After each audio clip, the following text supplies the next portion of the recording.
বেলদা রেলযাত্রী ও নাগরিক কল্যাণ সমিতি তার জন্মলগ্ন থেকে বেলদা স্টেশনের উন্নয়ন এবং দক্ষিণ ভারত ও উত্তর ভারত সহ লোকাল ট্রেনের বিভিন্ন দাবিতে আমরা আন্দোলন করছি। এবং যেটা বেলদার সবথেকে জ্বলন্ত সমস্যা 24 নম্বর গেটের ওভারব্রিজ। তো আমরা এটা লাগাতারভাবে আন্দোলন করে রেলের আধিকারিক থেকে আমরা বিভিন্ন স্টেট গভর্নমেন্টের আধিকারিকদের নজরে এনেছি।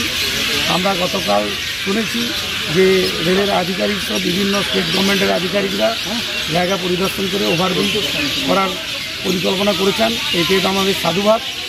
তো আপনারা জানেন এই আন্দোলনের ফলে বেলদা স্টেশনে অমৃত ভারত এক্সপ্রেস এবং জনশতাব্দী এবং লোকালও চালু হয়েছে। তো এই আন্দোলনে যারা আছেন এবং যারা সাহায্য করেছেন এবং আগামী দিনে আমি আরও বলবো যে সবাই আসুন, আমরা হাতে হাত মিলিয়ে বিভিন্নভাবে এই বেলদার উন্নয়নের জন্য আমরা ধারাবাহিক চেষ্টা করি এবং আন্দোলনের এটা। এবং সবথেকে লাস্ট আমি শেষ কথা বলবো যে এই আন্দোলন লাগাতার হওয়ার ফলে এই ওভারব্রিজ যে স্যাংশন হয়েছে, আমি রেলমন্ত্রী থেকে আরম্ভ করে আধিকারিকদের ধন্যবাদ জানাচ্ছি। এবং এটা হলে খুব উপকৃত হবে জনসাধারণ।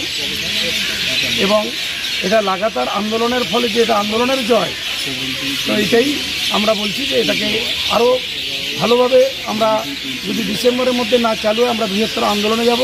হয়তো আমরা আগামী ডিসেম্বরে যদি না হয় আমরা হয়তো রেল অবরোধ থেকে আরম্ভ করে রাস্তা অবরোধ আমরা সব কিছুই করব। এবং সামনে শ্রেষ্ঠ উৎসব দুর্গাপূজা। আমরা বলবো সবাই ভালো থাকুন, সুস্থ থাকুন। না রেডি আমরা যখন বলবো মাথা নাড়লে না